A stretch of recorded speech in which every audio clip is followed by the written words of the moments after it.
I start this build by making a neck, and for this build I've decided to use a 5-piece multi-laminate neck, which is 3 pieces maple and 2 pieces Purpleheart.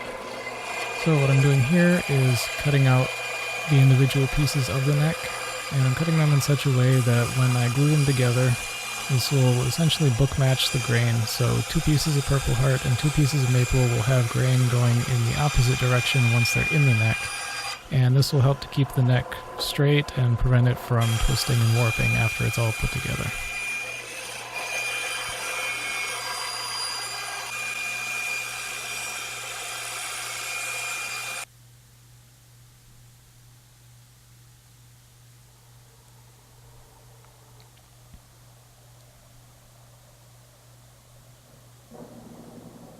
Here you can see I'm gluing the neck together in 2 stages because I don't want the pieces of wood to slide around while the glue is being clamped up.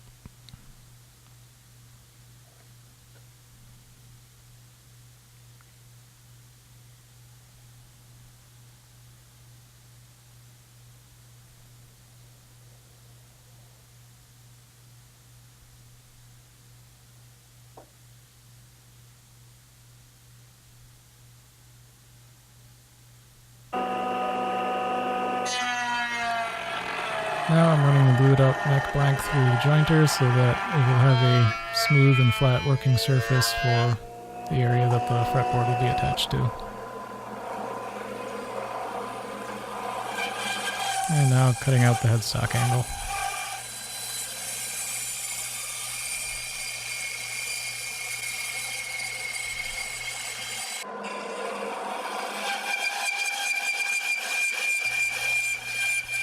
I'm purposefully cutting very slow to avoid having the blade wander at all. Wouldn't want to cut the headstock too thin.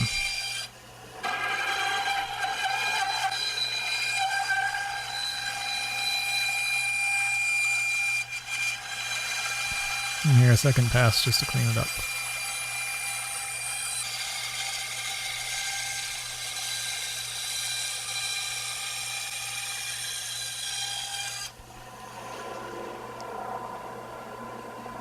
So now that I've finished that step, I'm moving on to carving the channel for the truss rod. You can see I'm using a straight board over on the side there as a guide fence for the router to make sure that the truss rod channel is straight.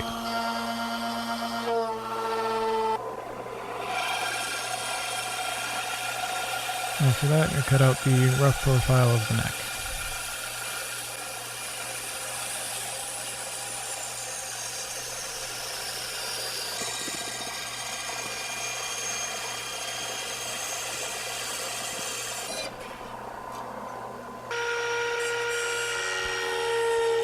Now using a neck shape template, I'm using a flush cutting router bit to get it to the final shape.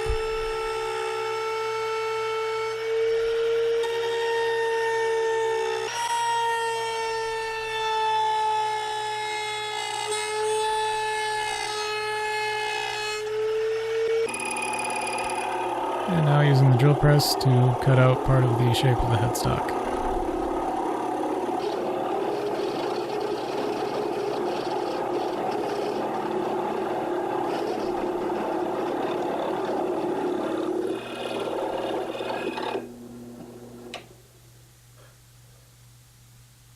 And the excess just pops right out. A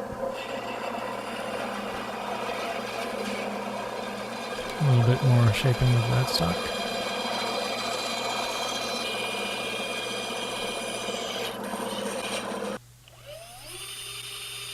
And drilling for access to the truss rod.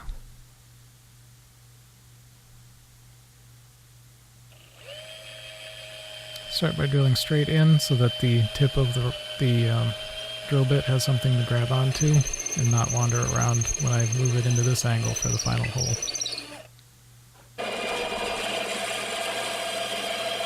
Now cutting out the rough shape of the fretboard, leaving some excess to be removed after it's attached to the neck.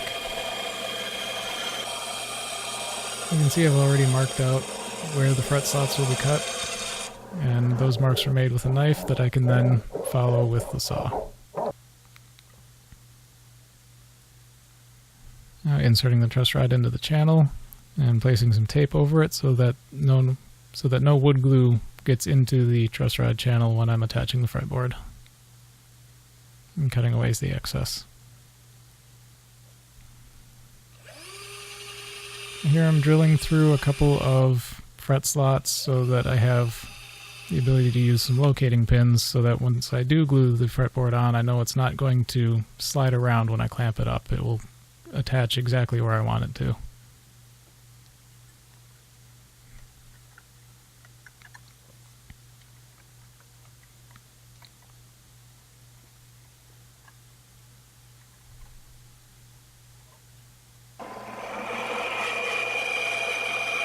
Now cutting away some of the excess material from the fretboard. It's just a rough cut for now, and then I will go in with another flush cutting router bit to finish it off.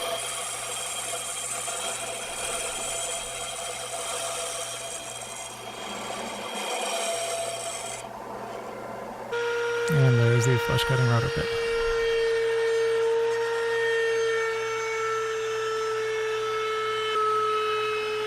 Different from the one I used earlier, this one has the bearing at the top instead of the bottom.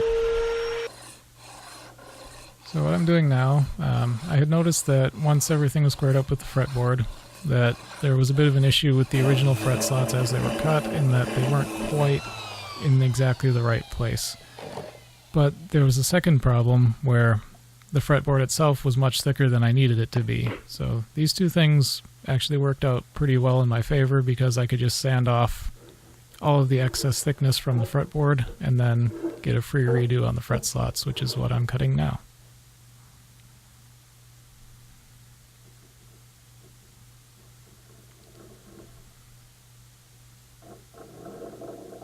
Taking it very carefully.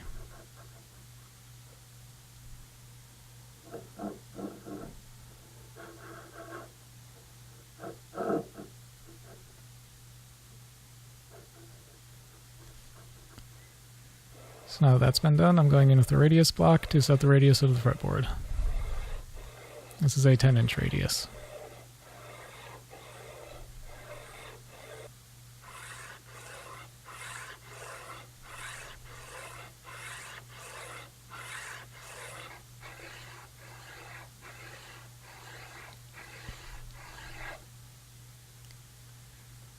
As you can see here, carving in the radius has sanded through the ends of the fret slots, so I have to go in and recut those to the appropriate depth.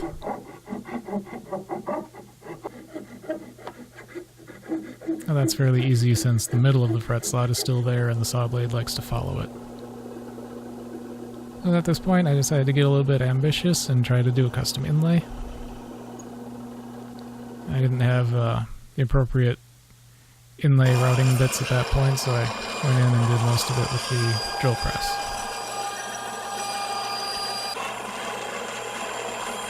And I've decided to make the inlay out of some of the same wood that's going on the top of the body, and this is Buckeye Burl.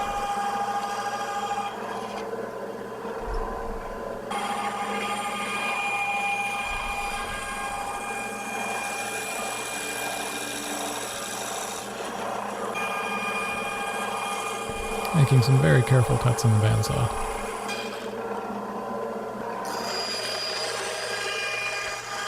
And while I'm here, I'm also cutting out a piece to be a veneer on the front of the headstock.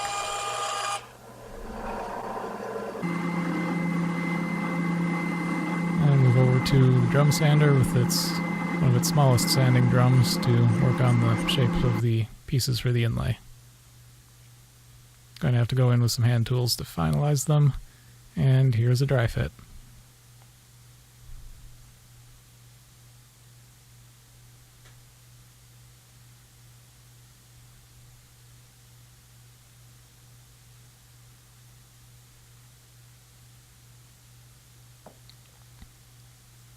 So after that I glued those in, and now I'm sanding them down to match the radius of the fretboard.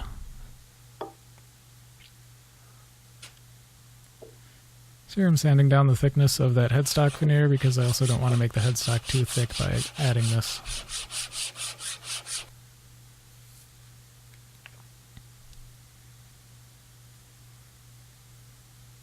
And then gluing it into place.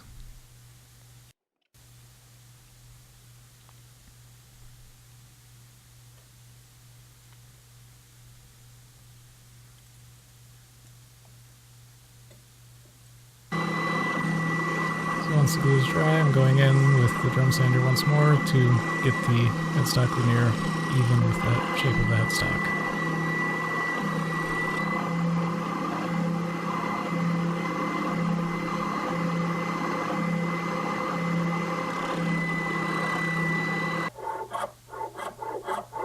And then I move on to carving the neck profile. This is a Shinto saw rasp. Wonderful tool.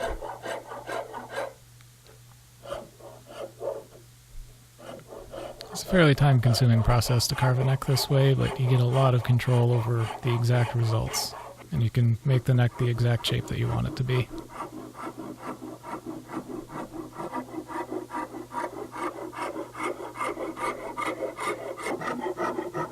And steps like this could also be done with an angle grinder. It would be much faster, but also much riskier, because if you go too far, you've got a problem.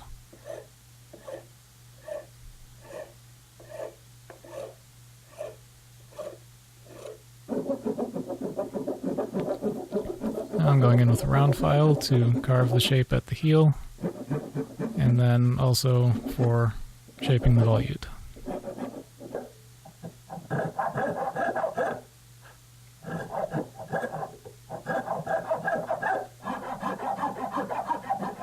These shots are a little shaky. I had the camera sitting on the desk just to get a good angle.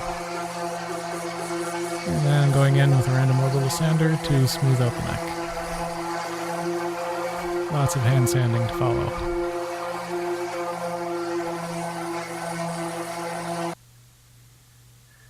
So here I'm just using a 3-corner file to open up the tops of the fret slots just to make it a little bit easier to get the frets in, and that should also help prevent tear out if the frets ever need to be replaced later on.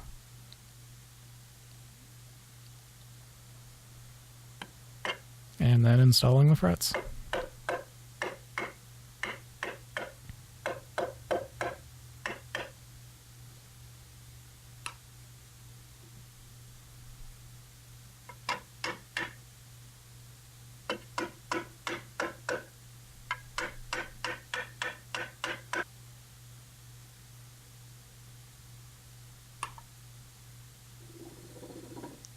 Then moving on to leveling the frets. And I had checked to make sure that the fretboard was totally flat before moving on to this step, but the camera couldn't see what I was doing very well when I did that, so I haven't bothered including that shot. And then once the frets are leveled, I move on to crowning. First with a crowning file, then with a little bit of 600 grit sandpaper to smooth them over a little.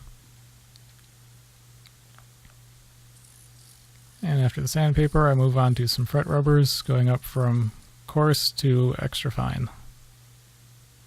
This is the coarse one, but even just with this one, you can see how much shinier that one fret is. Here's the extra fine, and again, once I'm done here, you'll be able to see how much smoother that one fret is compared to the others around it. It's much shinier. So I'm using a center point drill bit to follow some pilot holes I had made for the tuning pegs. And I'm starting by drilling most of the way through from the front, and then flipping it over and meeting that original hole from the back. And doing it this way is to help prevent tear-outs.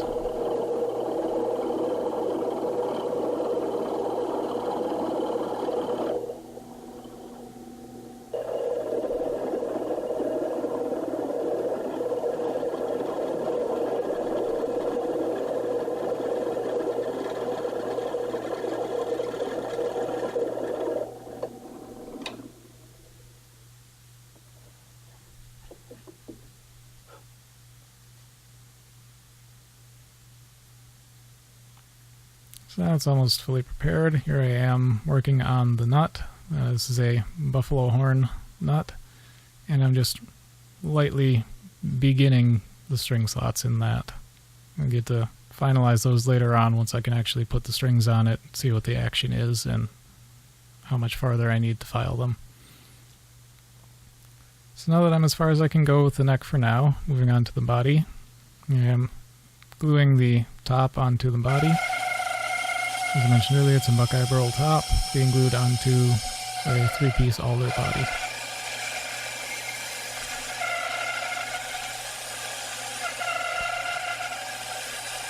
roughly cutting the shape of the bandsaw, then moving on to the drum sander.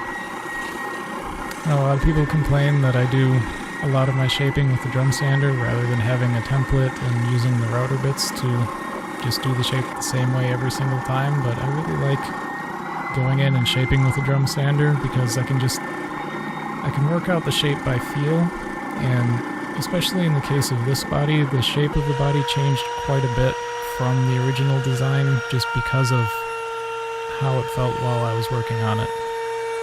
Sort of like letting the wood tell me what shape it wants to be more than forcing it to follow the design that I had drawn up earlier.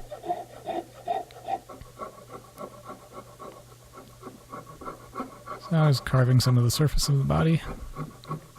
This was fairly difficult because Buckeye Burl is relatively soft and also extremely cross-grained. So carving it like this, the wood liked to tear out a lot, so it was quite difficult getting it smooth. The alder, on the other hand, was much easier. Now, this is the comfort carve on the back.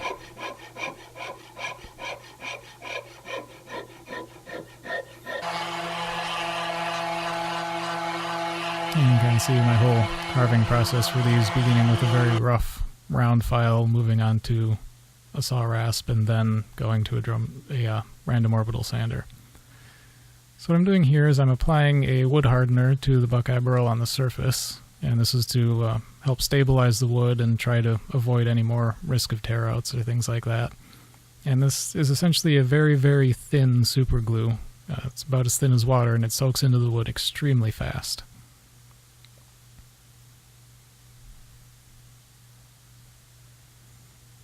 So now that I've got the top stabilized, I'm moving on to mixing up some epoxy resin to fill the holes in the wood. You can see I've got this powder is like a black perloid powder, though I may have mixed in too much. It's hard to tell. It's very dark and you can't really get much impression of the perloid swirling in it.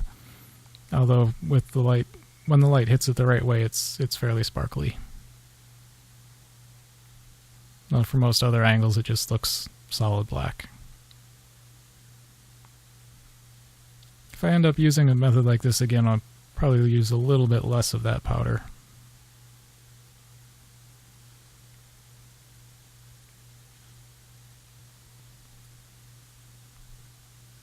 And I'm just going around filling in all of the voids. Now going over that resin with the torch just to get rid of all the bubbles on the surface of the resin.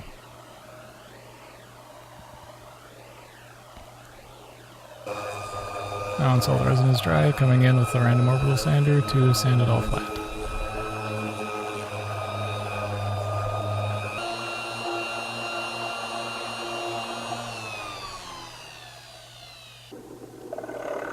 So now I'm ready to start carving out the neck pocket, beginning with the drill press to remove most of the material and then clean it up with the router.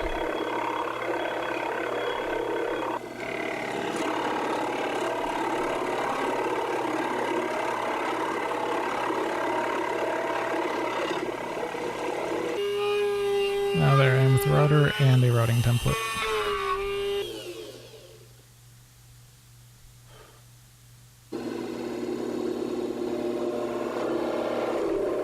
Now that that's done, going over to where the pickups are going to be. Again, removing most of the material with the drill press, and then I'm going to go in again with the router to clean these up.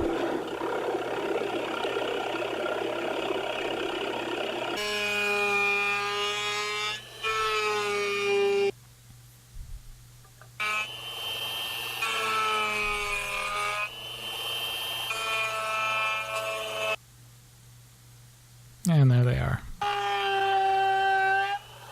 So now moving on to cutting out the control cavity.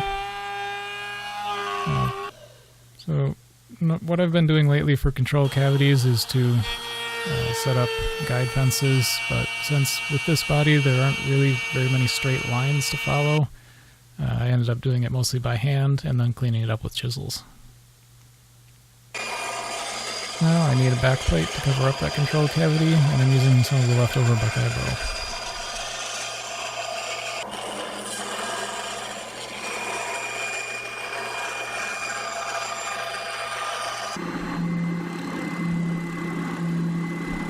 in just working that to shape with the drum sander.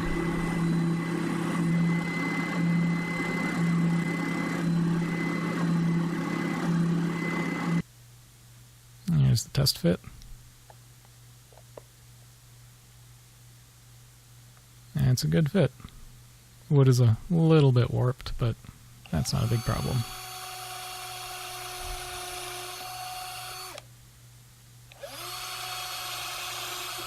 I'll say that's another thing with the Buckeye Burl, it liked to warp quite a bit while you're working with it. And probably because of the extremely cross-grained nature of the wood itself. Now I'm drilling a pilot hole for where the jack plate is going to go. So, much like the base that I made, that was inspired by Nevin, going in and essentially sinking the jack plate into the body like this so that it's mostly hidden when you're looking at it from the front. Or from the back, or most of the sides for that matter. And I'm drilling access so that the wires from the pickups can get through to the control cavity.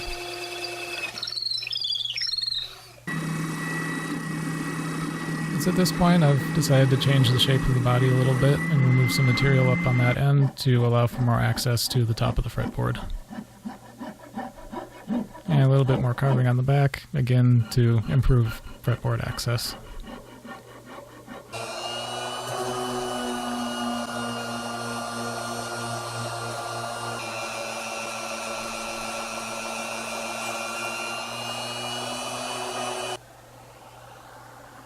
At this point, I decided that I didn't entirely like how pale the back of the body was, and that the wood was just sort of plain looking, so my solution to that was to set it on fire.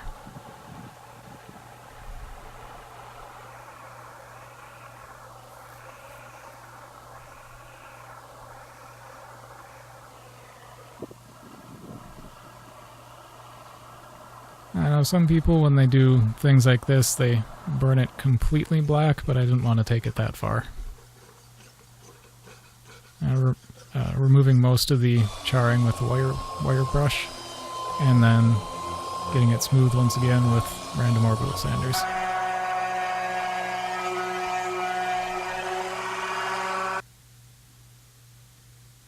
And now applying the first coat of finish.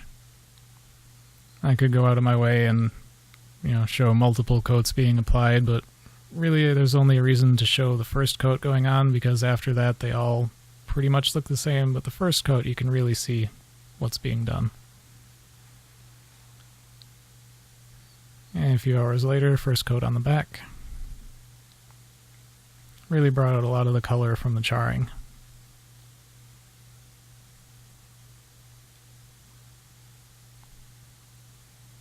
It's a very warm color on the back. So now that all the finish is on, doing another test fit of the neck just to make sure that the neck pocket hasn't gotten filled up with gunk and leftover finish. Looks good.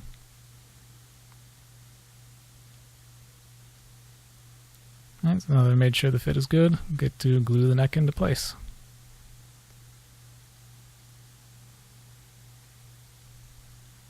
Oddly enough, it slid into the neck pocket much easier once the glue was in there. Guess that lubricated the joint a bit.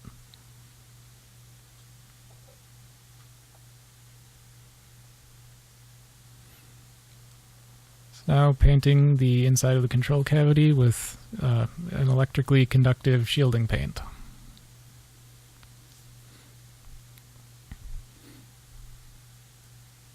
And then I'm going in and putting in some regular black paint inside the pickup cavities, mostly for appearances.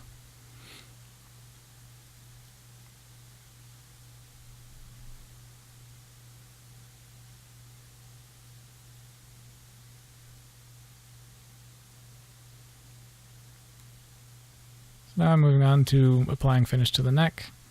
I specifically waited to put any finish on the neck until after it was attached to the body, because I didn't want any finish getting onto the heel of the neck, because that would cause a weaker glue joint with the body.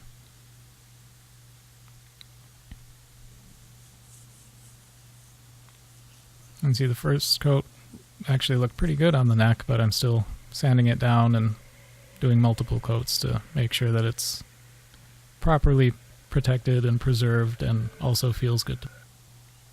So now I'm marking out where I'll need to drill for the screws for the bridge. That's one of the things I like about this bridge. It only takes 3 screws, and you don't have to get quite the level of precision that you would with something like a Tune-o-matic, where if you're a little bit off, the bridge simply will not fit on the pegs. And this one you just screw right on. It's both a bridge and a tailpiece. It's also a very highly adjustable bridge, which I like, because the saddles can move forward and back, up and down, and then they also have rollers on them, so you can adjust the exact spacing in between each string to whatever you want them to be. It's really quite nice. So now I'm putting in the potentiometers and the toggle switch.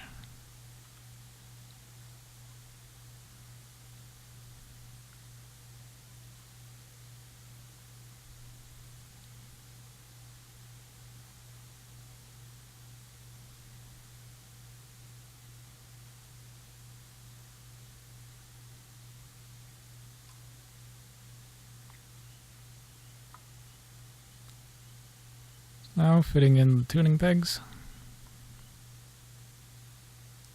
Once I've got them lined up the way I want them to be, going in with an awl and marking out where to drill for the attaching screws.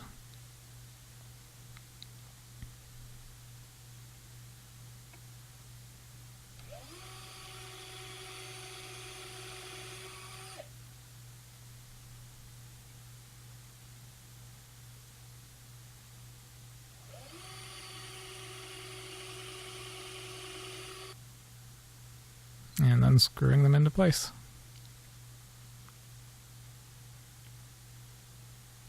And of course, once the screws are in, I get to go and tighten down the nuts on the top. Now I'm prepping to install the pickups. These are some very nice looking pickups that I had ordered from a company called Knuckle. Really like how they look on this body.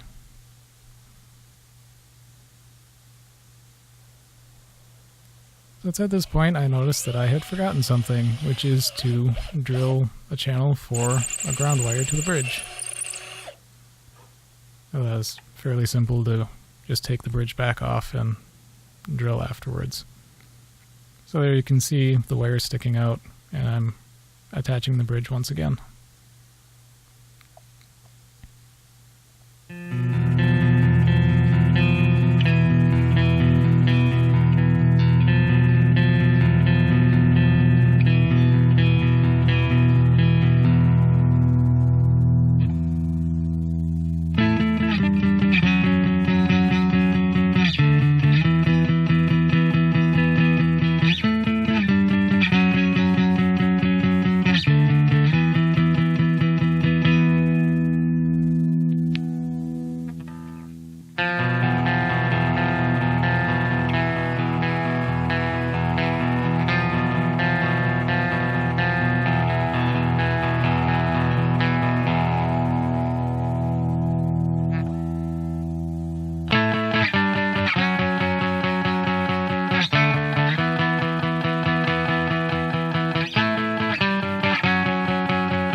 Nice, now that the wiring's all in place, I can put the back plate on.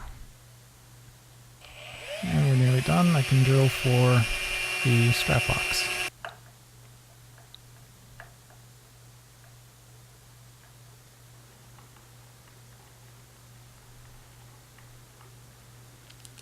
I just had some tape on top of the pickups. There was some steel wool involved in the finishing process for this, so I make sure to put some tape over the pickups whenever they're near the working surface to make sure none of that steel wool sticks to the magnets in them.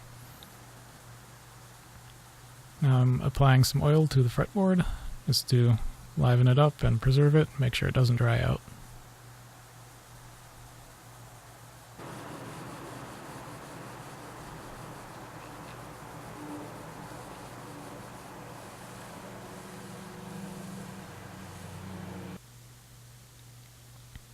So like I mentioned earlier, I hadn't totally finished working on the nut. It needs to be filed down. As you can see here, the action is extraordinarily high.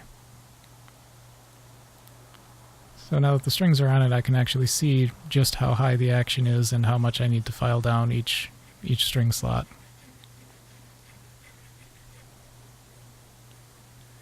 You can see now that the action is much improved, though I could still take it a bit lower. But that is essentially the instrument done, and I can move on to giving a little bit of a demo. Neck pickup, distortion.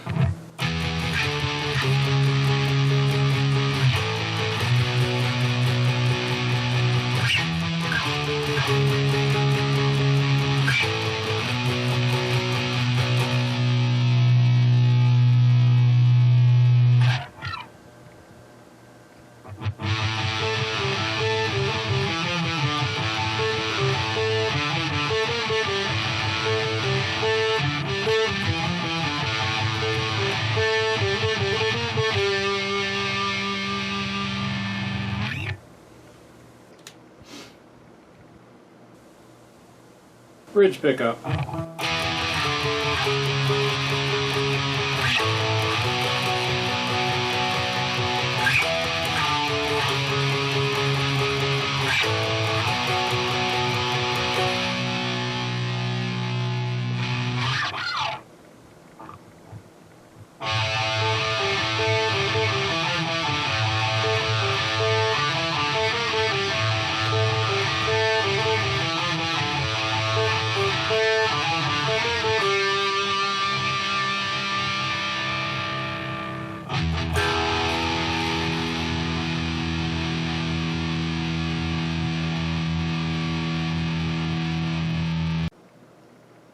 Alright, so there it is.